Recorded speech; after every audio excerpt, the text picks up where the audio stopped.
Hello, everyone. I'm Haley from ProWritingAid, and thank you so much for being with us today. We are joined by a panel of writers from Harlequin, led by Carol Dunsmore, who is the author communications and events manager for Harlequin. Harlequin is the world's largest romance book publisher, and we are so fortunate to have them and this panel of authors today. We'll be speaking with 5 authors on how they kickstarted their romance writing career and ended up published with Harlequin. So please join me in welcoming Carol Dunsmore, Marcella Bell, Katie Frey, Sarah Taino, Anya Nwabinelli, and Amy St. Johnston. Thank you all so much for being here. And Carol, I will turn it over to you. Terrific. Thanks very much, Haley. And hello, everyone. Again, my name is Carol Dunsmore, and I work in Harlequin's Toronto office. Usually, I'm working at home these days like everyone else is. And I'm delighted to be here tonight with a panel of authors. And we also have an agent with us to talk about getting the call that every author wants to get, the call where you find out that you're getting a publishing contract. So for authors who want a writing career, we know that there are often many years, many twists and turns, and many routes to getting that call. So this panel is really all about the journey. As I said, we have 4 authors here today to tell you how they did it, and the perspective of an agent to give us insight on how agents work with aspiring novelists. So with us today, we have, and I want to give a big welcome to Sarah Taino. It's a debut author with Harlequin Special Edition, and she's also the 2019 winner of Harlequin's Romance Includes You mentorship, and she lives in Florida. Marcella Bell is a romance author whose books are published by both Harlequin Presents and HQN Books in Harlequin's trade fiction program. Marcella recently moved to Hawaii, so I'll say aloha to Marcella. Can't wait to come and visit. And Katie Frey, who got her first publishing contract with Harlequin Desire this summer. She's a fellow Canadian and lives in Switzerland with her family now. And Anya Nwabinelli, whose debut is coming from Graydon House Books in October 2022 in North America and will be simultaneously published in the UK. She joins us from London. And finally, we're delighted to have Amy St. Johnston here, who is an associate agent with Aitken Alexander Literary Agency. She represents Anya's debut novel and also lives in London. So hello, everyone, and welcome. We're thrilled to have such an international group here with us today, and we thank you very much for taking part in this panel. I could see from the chat that there are people from all over the world joining us, so that's really terrific to see, and we have so much to talk about today. And by the way, for our audience, if you like what you hear in this panel, you can find more stories by up-and-coming novelists on how they got the call on our website, writeforharlequin.com. So let's get into your own stories about how you reach your publishing dreams. And I want to start with Sarah on this. As I mentioned, you have been taking part in a year-long mentorship that is part of Harlequin's efforts to publish more excellent stories by authors who are still underrepresented in publishing. And so I wondered if you could tell us how that came about and why you decided to apply for that mentorship program. Thank you so much, and I'm so happy to be here. So hello to everyone.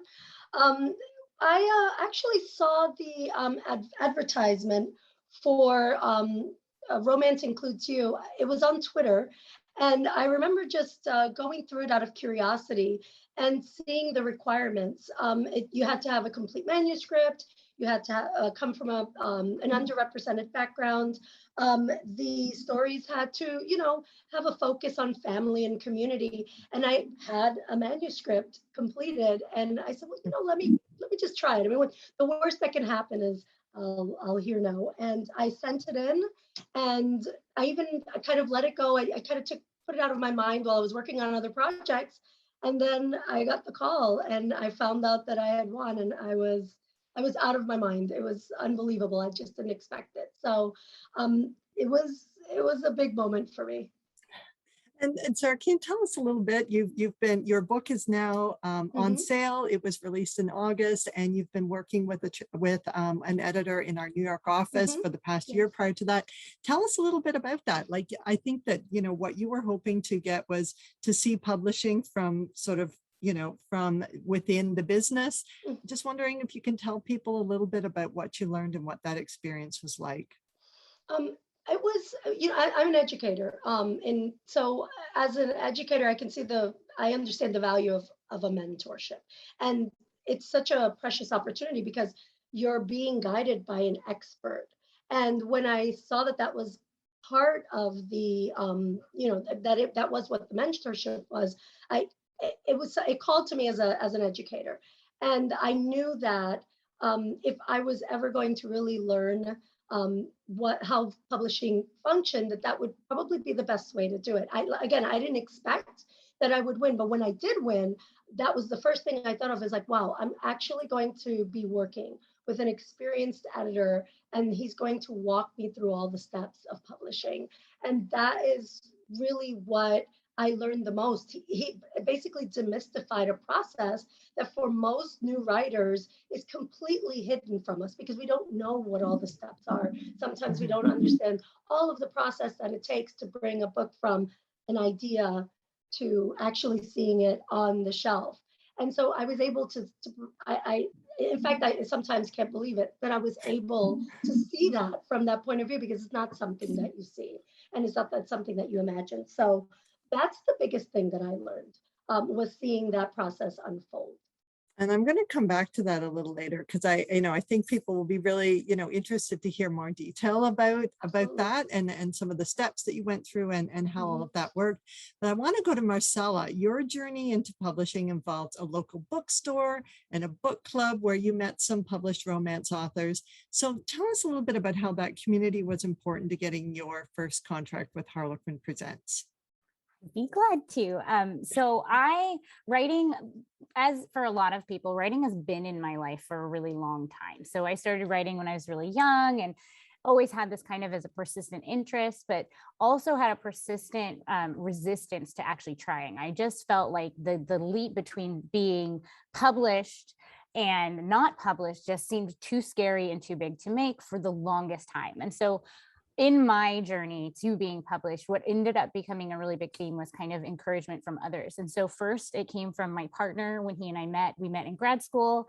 I'm studying a whole different thing. And he kind of at that point was like, well, if you have a passion, if you have this thing that won't leave you alone, you have to try. And he encouraged me to try. And then that started me on kind of like, okay, well, if I'm going to try, where I'm going to start. And as a reader, and this is advice you often come across, I think, as an aspiring published author, to write what you read a lot, and also that what you read will inform and will be what you're good at. So I knew that I liked kind of three areas. I love YA, I love fantasy, and I love romance. And I considered romance, but initially I was like, there's no way. There's no way that I could write this thing that moves me so emotionally. And I just didn't really feel like I would be able to capture the emotion of a romance. And so then I actually started trying with fantasy. And then I actually went into the YA and youth fiction world. And that was where I was when I started working at my local bookstore, local independent bookstore called Rebel Heart Books in Jacksonville, Oregon. It's a great store if anyone's ever there.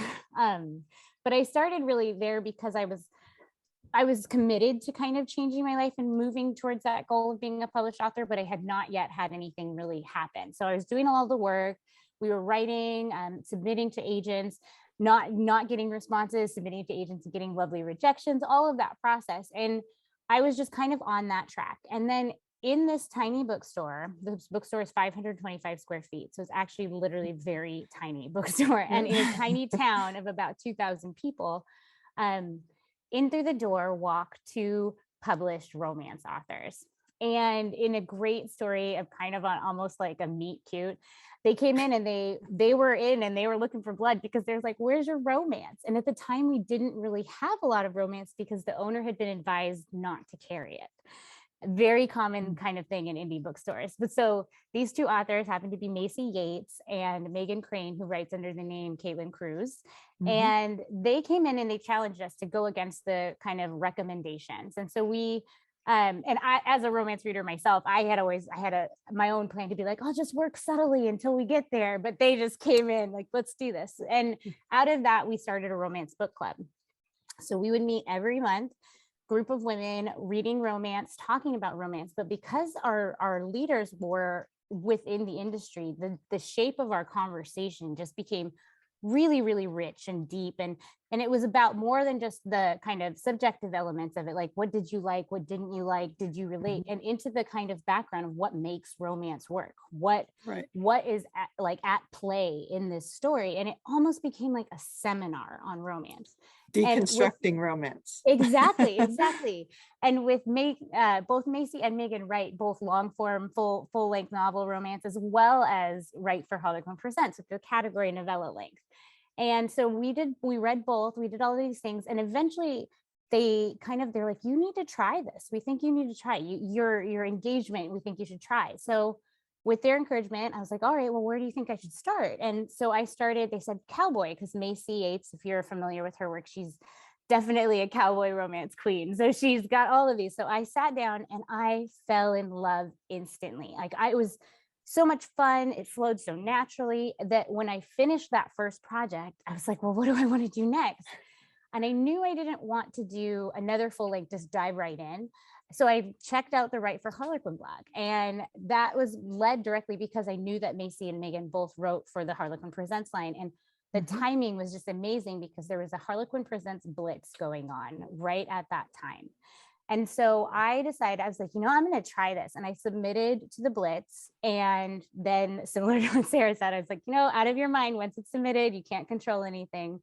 And was so amazed that I actually made it into the blitz. And so the way the blitz works is you submit and you're kind of hoping for the chance to work with an editor, like Sarah had her experience with the mentorship. And so I got in that. And with that happening and my new interest, I decided to take the additional step of going to the RWA conference that year. It was the last in-person conference and did not know that was coming, but I went because I knew I might have a chance to meet with some representatives from Harlequin at the conference. So I got to go there. I met with Harlequin, with Harlequin. I got to meet editors there. And I also, at the very last minute, decided to go to a speed pitch session.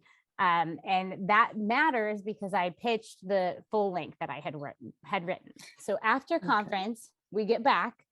And then I find out I'm officially in the blitz. So we're going on that. And it's just everything starting to happen in that way. I'm so excited. I get the call. And then out of the blue, I actually got feedback from that speed pitch session as well. And so these things are like within the same month happening.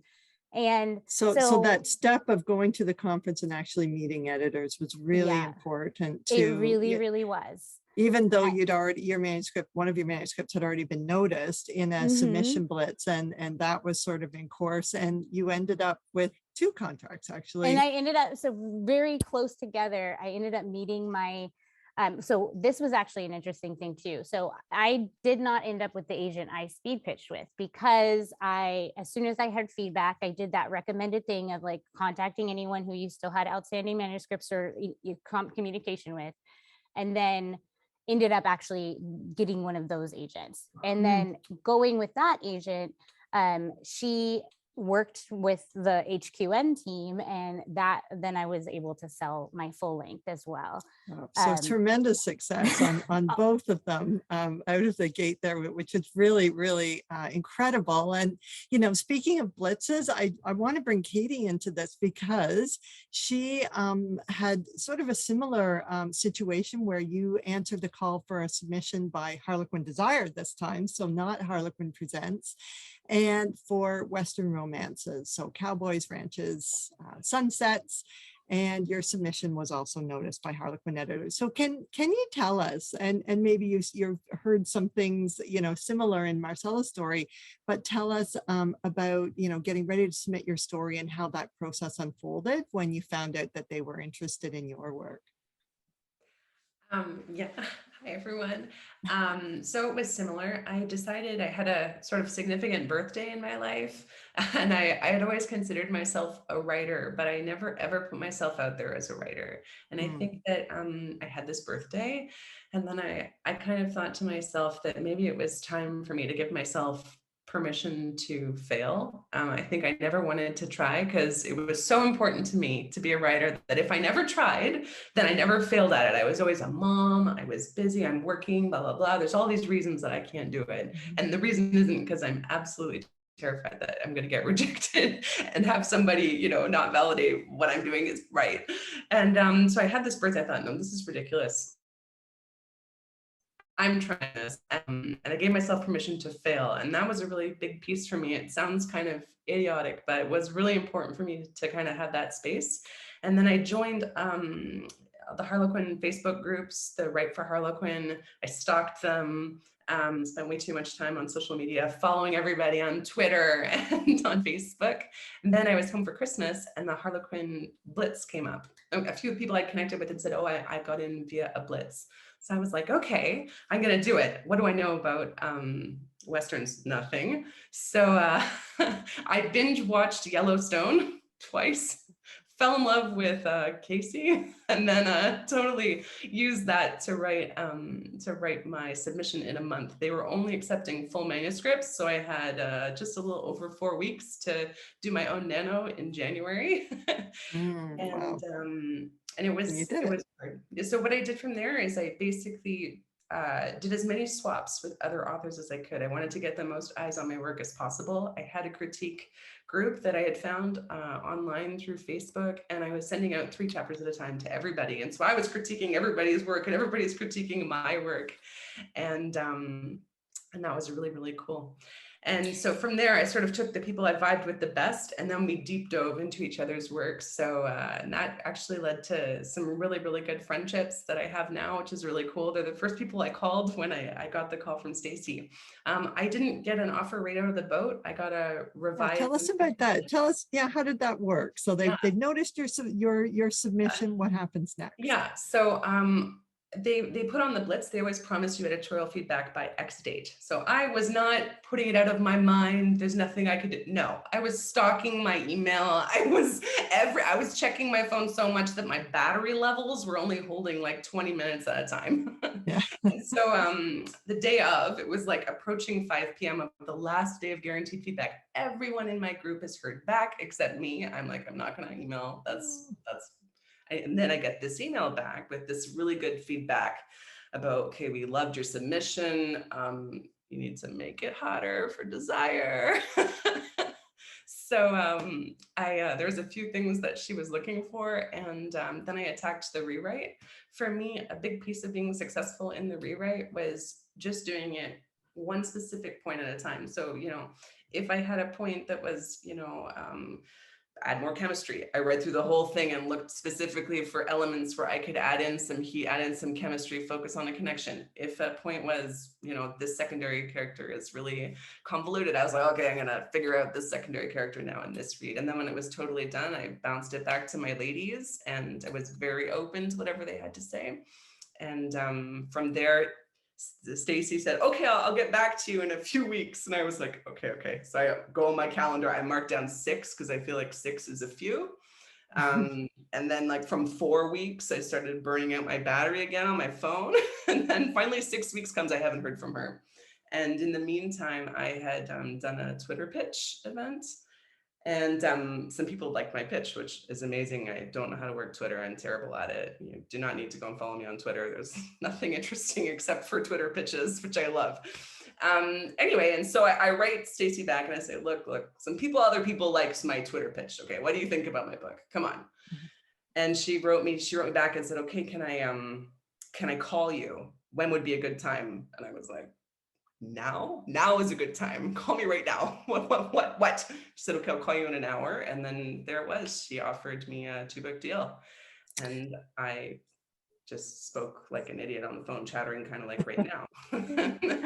So it was kind of a two-step process with getting some initial feedback on your Blitz submission and really working through that feedback, you know, which is intended as guidance, you know, very, to help very targeted feedback. I got very specific and targeted feedback. And I compared it, of course, to everybody else who had feedback. And I was like, oh, there's a lot more feedback for me. What does that mean? I mean, she probably wants me to send it back, right? Yeah, sure. Okay, I'm doing it. Okay. So that's great. So I think that's a really realistic sort of description of how the process works for many people is having to do some sort of revisions even at the front end in terms of sending it back to an editor who's expressed interest in your work. So that's all great, and so glad to have you on board with Harlequin Desire, Katie. I did get one really good piece of advice, which was to read recent Harlequin acquisitions, because a lot of the category, like one of people in my writing group was like, oh my God, I went out and bought a Maisie Yates because she's the queen of cowboys. And what you learn is some of the really seasoned Harlequin authors get a little bit more leeway with some tropes and advice. So advice that I got that was really amazing was buy the most new books you can, because that's what editors are acquiring. Yeah. So well, that's really a great tip. That's an excellent tip. I want to bring Anya into this discussion, and first just want to give people very quickly a little bit of background on how Harlequin's publishing programs run. There are two sides to it. There's the romance publishing program that has 11 different romance lines. We've already talked about special edition, presents, desire. So those are 3 of the 11.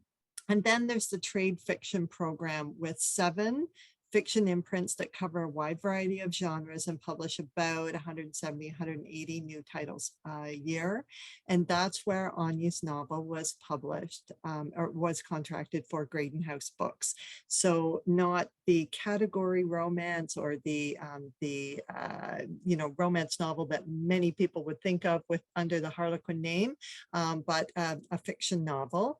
And just as a little bit more background for the romance writing program, writers don't have to have an agent, although many of them do, but you can make a submission directly to us through our website. And for the trade fiction program, editors generally accept submissions through agents. So Anya, you actually submitted yours through an open call for unagented submissions that took place when the Black Lives Matter movement was surging in the summer of 2020.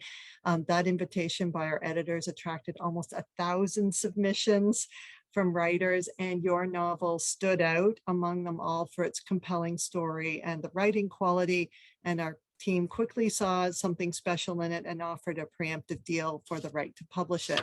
So congratulations, Anya. Being the first among 1,000 submissions is a true tribute to your work. And I wondered if you could start off by telling us a little bit about your book. Like I said, it's not a happily ever after type story, but rather a story of loss and resilience. Yeah, thank you. Hi, everybody. So yeah, you're right. It's not really a happily ever type of story, but Amy, who's my agent, she's on the call today, and my editor over at Graydon House, they helped me to see that at its core, it is a love story. So I'm just going to give a little bit of a trigger warning. So it does have a little bit of sensitive subject matter around suicide. So if anybody's affected by that, please, you can drop off of this section. It centers around Eve, who's my main character, and she's dealing with the sudden loss of her husband, Quentin, through suicide. And the reader learns about Eve and Quentin and their story and how they got together and their kind of dynamic with each other. But it also, you learn about Eve's very Nigerian family, and I'm very Nigerian, Igbo to be exact. And it is a story that's very loosely based on real events, and is a really, really personal story to me. So I really do hope that when it's out, people do love it and love Eve as much as I do. So yeah. Mm-hmm. And I've spoken to your editor, Kat Klein, about this, and she said you were actually asked to submit the first 30 pages only for the submission call, and she said she cried and she just wanted this. She was so invested in this character Eve, and loved it right away. So I wonder if you could tell us, like, what stage was your book at, even though you only had to submit the first 30 pages? What stage was your work at when you submitted it, and what happened after that? Wow. So if I'm honest, because of the nature of the story, I kind of been sitting on the manuscript for a very, very long time. I had that thing where you're overcome with the spirit of perfectionism. So I was editing and re-editing and editing and editing and editing. I think I was on like a my 6th or 7th draft by that point. And when I saw the open call, I thought, you know, it's now or never. A lot of my friends and my family were like, just send it and see what happens. So I did send it off. And also with prompting from my friends and family, they were like, okay, you've sent it for this open call now, but really you should be looking for an agent. You should be looking for your route into publishing. And I said, okay, fine. I will make a short list of agents that I think would be right for my work. And Amy was actually top of my list, and I wrote to her first, and here we are. Really, she got back to me very quickly. So yeah. That's great. And that's a great segue into my next question. You know, Amy, you know, the Harlequin was the only one who had noticed Anya's novel. She'd sent you some parts of her manuscript, and so you'd come across it as well. You know, what really made that story stand out for you? Well, I mean, I think you've just heard Anya's pitch. That was the letter, and how could you not want to read more? It was such an amazing idea, and right from the get-go, like you were saying about Kat, those first 30 pages, I think I was crying within the first 3 pages. It was just totally swept me away, and the voice is so wonderful. It feels really authentic, and I mean, as an agent, you're looking for lots of different things, but one of the things I like to look for in a book that I'm representing or that I'm reading for, because I bought it in a bookshop, is that you feel like you're having a conversation with a friend. And when I started reading Anya's book, I felt like I wanted to know Eve more. I wanted her to be okay, and I fell in love with her. And that's what you look for in as a reader, as an agent, as an editor. I imagine that, you know, that's the kind of magic that you're hoping to find. And so you obviously see a lot of submissions from authors, you know, all the time. Can you give us a sense of the, you know, just the sheer volume of submissions that you're looking for and reading? And, you know, I think it's kind of good context for authors to have, just in terms of, you know, what it's like in the agent's role as well.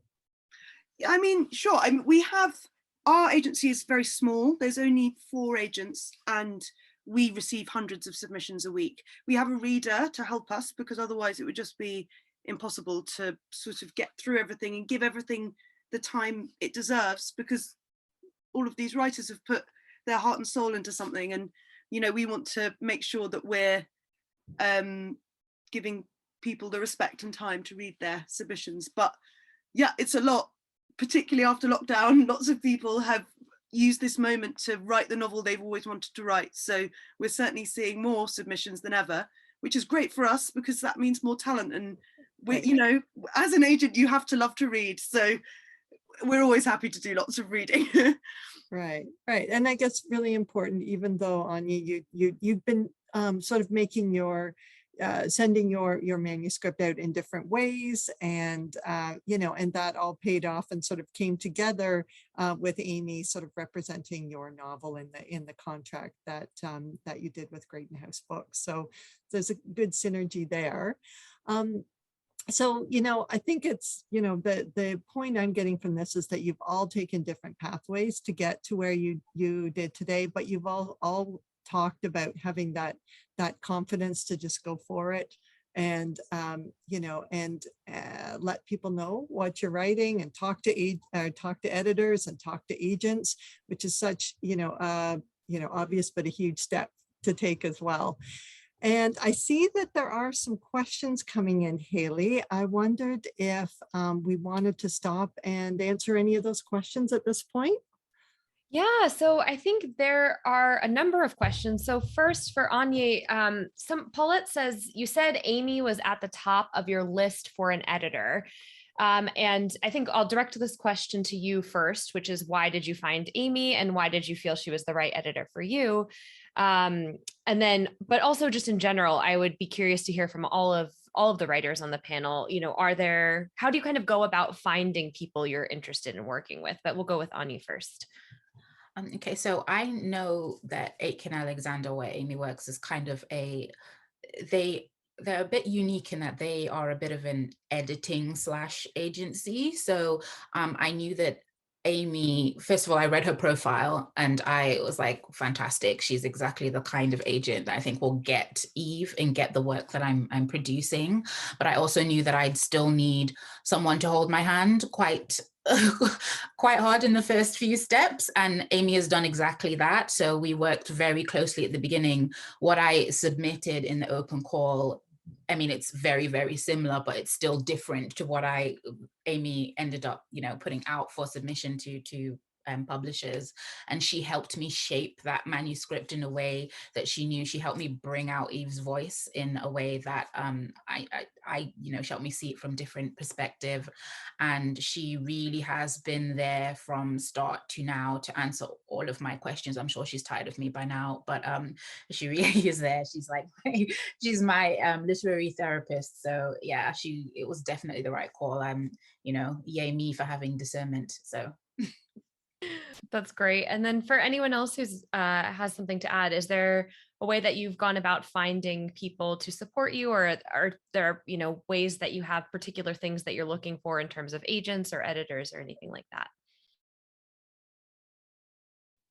I think I'll just jump in because I'm very methodical.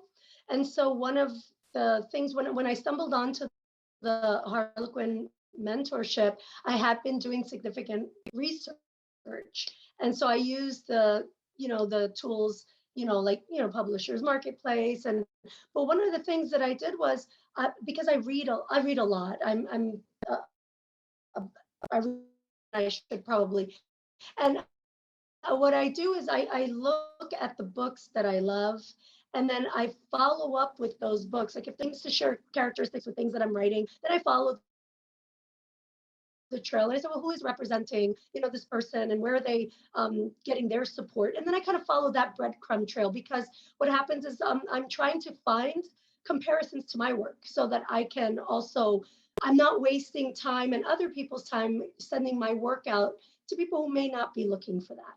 And agents and editors and publishing houses are so good about putting out what they're looking for. And so just really looking at what I have versus what is being searched for, and just trying to make that connection. And I have endless spreadsheets and tables and things, because it is an undertaking in its own right.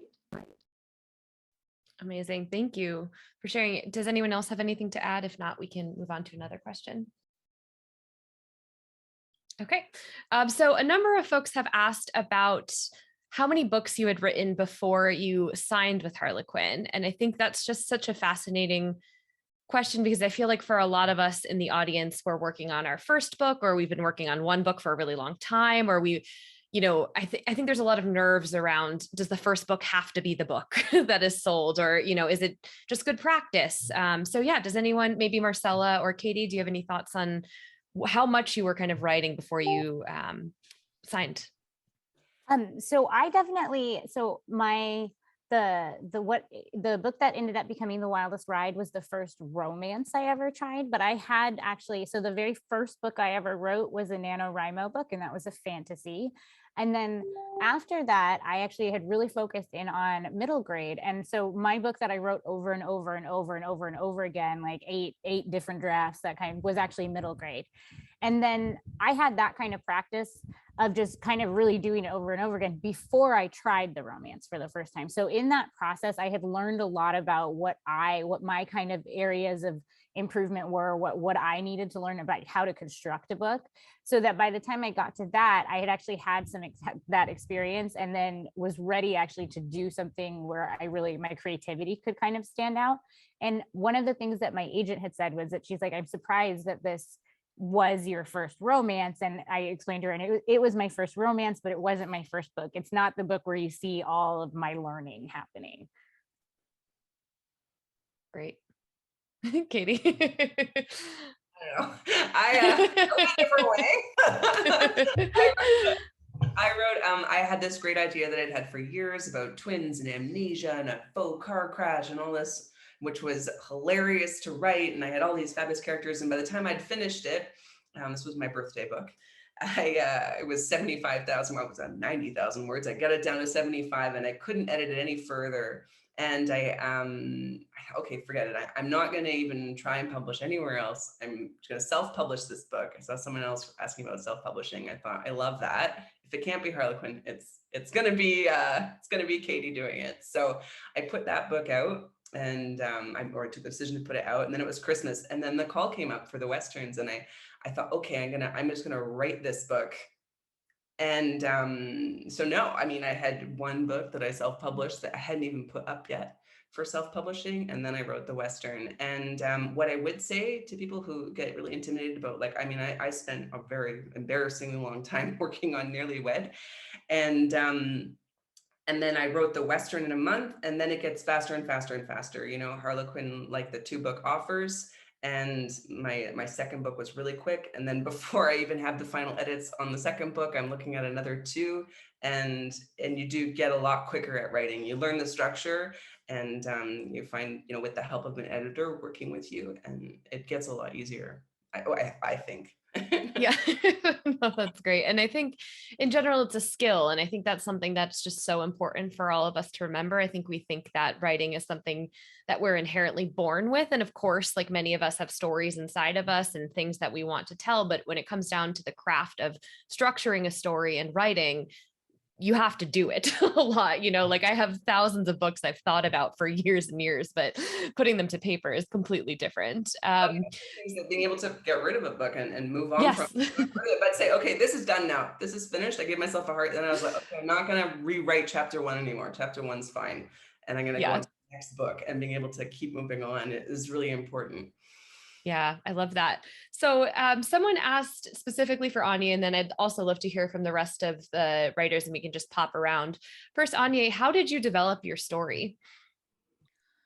That's a very interesting question and a good one. I would say that my story began literally it was word vomit. So I was taking this very personal situation, and I was writing the emotion that I felt. So it was incoherent to begin with. And I think that's absolutely fine. Sometimes the stories you tell, they don't have a structure to begin with. And that shouldn't stop you from producing the work, because like as everyone has said, you will learn the craft, you'll learn how to move things around and make things work. And even if you don't get it 100%, you will have an editor, hopefully, that will help you get to that point. So the way that it developed was, it was just a lot of blah on a page. And then I thought, okay, this is the emotion, but I need to attach the emotion to a person, and that person needs to mean something to me. So that's how my characters started coming about. I care very, very deeply about my characters. I'm quite protective of them, and they needed to have their own stories and their personalities, and that's how I started. I'm kind of in project management by that's my day job. So I plan everything. So once I'd done the whole word vomit part, then I decided to plot out exactly how I wanted it to go. And again, that can change, but I think for me, I know every writer's different, but for me, planning it out chapter by chapter is how my story grew, and I was able to like get my arms around it in that sense. Thank you. Marcella, how about you? So I it's kind of a mix, and I think it's that there's for most people, there's kind of some structured elements and some kind of more free-flowing elements. So I also so because I write for both HQN and Presents, they're kind of different beasts. And so when it sat down to develop the story that became The Wildest Ride, that was me sitting down, and the starting place was, well, what's the Western love story that I have to tell? And so that story is rooted in family histories, it's rooted in personal stories, and it came to life from that kind of place. But with Presents operates in a different way. And so Presents in a number of the category lines, and there's some questions I saw about this too, is they have kind of characteristics and in a certain way a form that they're supposed to follow. And people come to the line because they like that particular thing. And so it's really about how well you can do that. And so when it came to Presents, the structure and development was different, because it was more of how well do I understand this form? What about this form do I love? And then how can I take what I love about this form and go to the nth degree? And so with that one, it was that I knew Presents is about fantasy and exotic locations and just luxury and all these things. So with that I sat down, and it wasn't necessarily what's my story to tell in the world. It was, what do I love about these things? And that really set that. So there was very different development processes. And so for my stuff that I do with HQN, the development is a lot more grounded in real world, real life experiences, tends to be a little more like structure and plot, and then shaped through revision. Whereas with Presents, it tends to start out with like, what sparks my imagination and what makes me think of this fantastic setting, because that is the form of Presents. And in my writing education, I had a great teacher who really taught us that everything that you write is a form. And so for me, the first start in how we develop is really wrapping my arms around the form that I'm working with and understanding how it works and appreciating how it works. Amazing. Thank you. So Sarah and Katie, just so that we can get to a couple more of the questions, I'd be curious to hear from each of you. How do you conquer writer's block? And do you have any big tips for doing so? For me, hi Katie. For me, that what happens is I don't get writer's block as much as I get like writer's exhaustion. So I get just tired. And then, so I just can't think past the problem. And so sometimes I overthink it and then I wear myself out. And so what I do is I usually just kind of step away from that problem and I'll kind of write around it. I say, okay, well, I'm at a place, I can't quite solve this problem. So I'm going to write something else. I'm going to write a scene that I really like, or I'm going to backtrack a little bit and look at a scene that came before, because then I can figure out where the knot is taking place. And usually with me, if it's a block in the story itself, it's usually a problem with my character. Like I'm doing something and the character's not working with what I'm doing, and so I have to go back and see, well, what decision have they made that's causing me to sort of crash and burn. And so usually I have these tricks, and basically as I work through it, then the problem does come about. But usually it's because I've worn myself out thinking about the problem and I have to step away and approach it from a different direction. And that's, it's worked for me so far. We'll see. Great. Katie, how about you? I would love to say that I like exercise, but I don't do that. I often eat to get over writer's block. And what I usually do is change points of view. That's a big thing. So if I'm really blocked writing a scene in a specific point of view, I change it. I'm also a huge pantser. I run ahead to a scene that I'm excited about writing. So I'm like, you know what I'm gonna do? I'm gonna write that first kiss right now, because that's what I feel like I want to write. Or I'm like, no, I get the black moment right now. I'm gonna devastate everyone in this moment right now, because that's what I think I can get on the page. So for me, a big piece of it is just find an area in the book that I feel like can get me excited and lean into it. Amazing. Thank you. We have a couple of questions about Harlequin specifically, and then working with agents that I'll direct to Amy and Carol. So Amy, first, someone's asked, do agents ever consider taking on clients that don't have a completed manuscript, but have interest in the book from a publisher? I mean, agents do lots of different things. So, I mean, I always say I only take books off on full manuscripts, but I've taken people on partials. And, I think if you can get your manuscript finished, more's the better. But I do think if you're getting offers and interest from a publisher, it's not going to do you any harm getting an agent. So absolutely go for it. I mean, there's sort of no correct answer to that question, unfortunately, because publishing is a sort of weird, nebulous business. But I would say as an agent, it's good to have an agent. If you can get one, we're advocates for you. We understand the contracts. Our job is to make sure that we're getting you the best deal possible. And obviously, if you're publishing with Harlequin, they're a reputable company, so they're not going to be doing anything to undermine or take away your rights, but that's not the case for all publishing houses. So it's good to have an agent to kind of give you the peace of mind that you're not being taken advantage of, let's say. But yeah, I mean, that would be my advice, but I'm an agent, so I'm biased.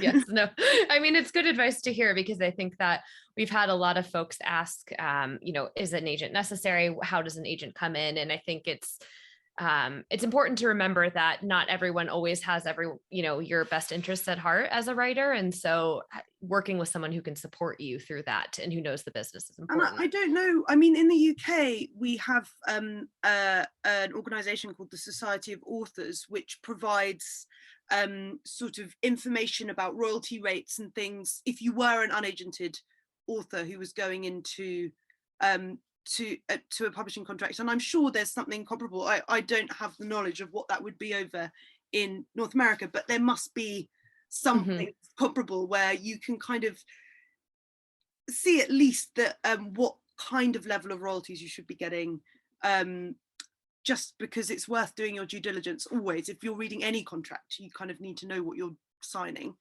Yeah, that's a great tip. Yeah. A couple of folks have asked, either for Carol or for Amy, because you receive so many submissions, are you ever going out and finding new authors on places like Wattpad or other places where authors are building kind of a self-publishing platform of their own? Or is it always kind of them coming to you rather than you going out and finding them? I'll start with that one, but I would say that it's really both, and it's a lot of our editors. We do a lot of outreach. We're attending conferences all over the world. Most of them are virtual right now, but doing pitch sessions in, from South Africa to places in England to across the United States, etc. So their editors are very eager to meet authors in pitch sessions, to hear about what they're writing. And also we do a lot of the submission blitzes, and editors work with agents as well as reviewing all the submissions that do come in through our website and are provided to us directly. So I would say it is a mix, but definitely debut authors and new authors, a lot of those are we're finding them because we're going out, talking to writers, romance writers, and constantly looking for talent. And yeah, from my side, I mean, I read a lot of anthologies and prize, when people win prizes, we're sort of always looking out for who's coming up. And I have to say, on this panel, I've been so inspired by how everyone's route into being published, and it's so innovative that everyone's gone about it in different ways. And it's I'm definitely going to be going away and thinking of ways to steal your ideas of how to get all these fantastic talented authors. Like I say, it's very inspiring. I know. And I think from the writing perspective, it's like, okay, now we have a lot of paths in. There's a lot of places a lot to think about. Carol, a number of folks have asked about the various imprints at Harlequin and kind of the primary characteristics. So can you walk us through that before we head back to the writers? That's a big question, and because we do have 11 different romance lines, and they are targeted, they each offer a different reader promise. So as Marcella was talking about with Presents, it's all about the luxury and the sort of the Cinderella type story. It's very, it's very escapist type of stories. Whereas the line that Sarah writes for in Harlequin Special Edition is really about family and community, and how two people come together with very grounded sort of real life characters. Katie's talked about the hotness of desire. So it really is, in order for each line to be successful, they have to be different, and they have to appeal to readers in different ways. So the best way to really find out, on the writeforharlequin.com website, there's a section on what is Harlequin series, where you can listen to videos by all of the editors about what they look for their lines, the big hooks, very popular trends, things like this. And we also have links on our website to the place where you can read all the writing guidelines. So these come from editors, and is really a good explainer on what the differences are between the different lines and what editors are really looking to catch their eye with. Thank you. And before I go back to the writers really quickly, a number of people have asked about LGBTQ plus books, and if Harlequin publishes those, and kind of where you're at with that. Yeah, so we do publish LGBTQ romance. As I mentioned, sort of in a bit of my intro, there's the publishing program is very large at Harlequin.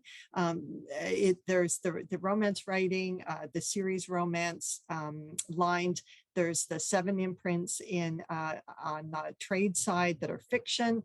So it's very broad, and I would say across the board, there are LGBTQ stories and LGBTQ romance stories.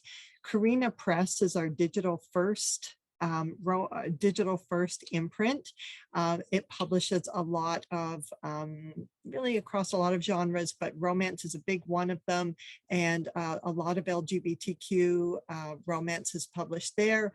And they started in 2020 a new line called Carina Adores, which is, it's all about the classic romance tropes with LGBTQ protagonists.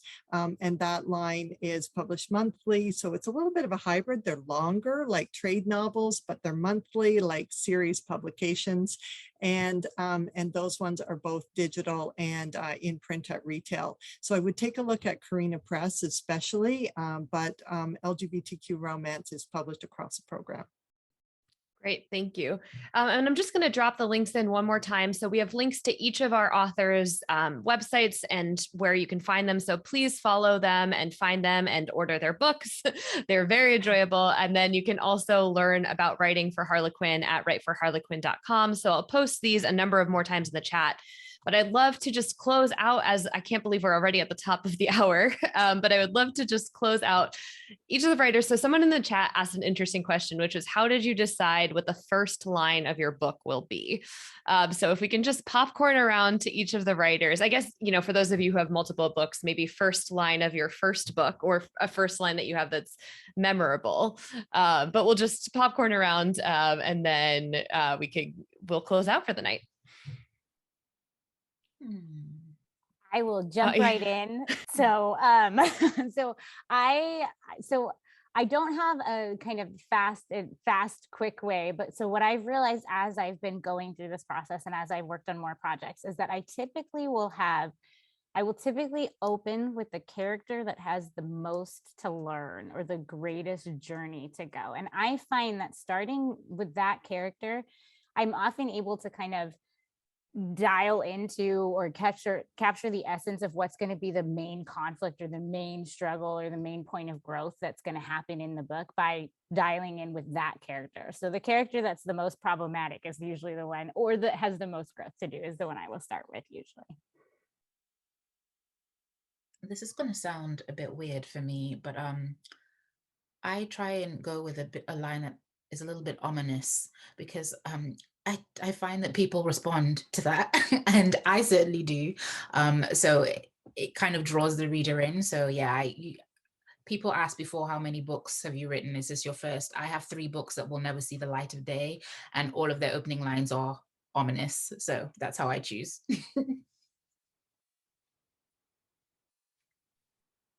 I usually, with a Delicious Dilemma, my debut, I started with my, like Marcella said, with the character who had the greatest journey. And I started her with a line of dialogue. And I realized now that I was thinking about it as everyone was speaking, I did that with my other novel too. So apparently dialogue is the way that I start, some way that sort of exposes that person's character right away. I chronically overwrite, and with the book that won the Western, the Blitz, whatever, that my first book, I ended up starting on what was my chapter 4 of my work in progress. So I hacked right to start in the middle of all the problems. And I think for me, because you've only got, in some of the Harlequin imprints, you've got between 50 to 75,000 words. It is strict on the word count. They say rule of thumb, plus or minus 10% to submit. So I just went right to the drama, so that I think to myself, if you're on that Amazon preview to look inside a book, what is that first page going to be that people keep scrolling down, people keep reading? So fight the impulse to open it looking in a mirror or remembering a dream, and get right to the conflict. I love that. Thank you all so much. Those are such great tips. I feel like there's so much pressure on the first line, and it's really great to hear how all four of you have managed that. Well, it looks like it's snuggle time. So thank you all so much, truly, for joining us. I've been pasting the links in. Again, please visit writeforharlequin.com to learn more about Harlequin, and then please check out all of the links for our authors, and then those will also be sent out in the hub. Carol, is there anything else you would like to add before we close out tonight? I just wanted to thank so much our panelists tonight, and our littlest panelist who's joined. And I just really appreciate your generosity with your time and with your advice, and your encouragement to everyone who's been listening. And I just wanted to thank you very much for taking part tonight. Great. Thank you all so much. Everyone else, have a great night. We will see you at the networking session soon, or tomorrow at the premium sessions.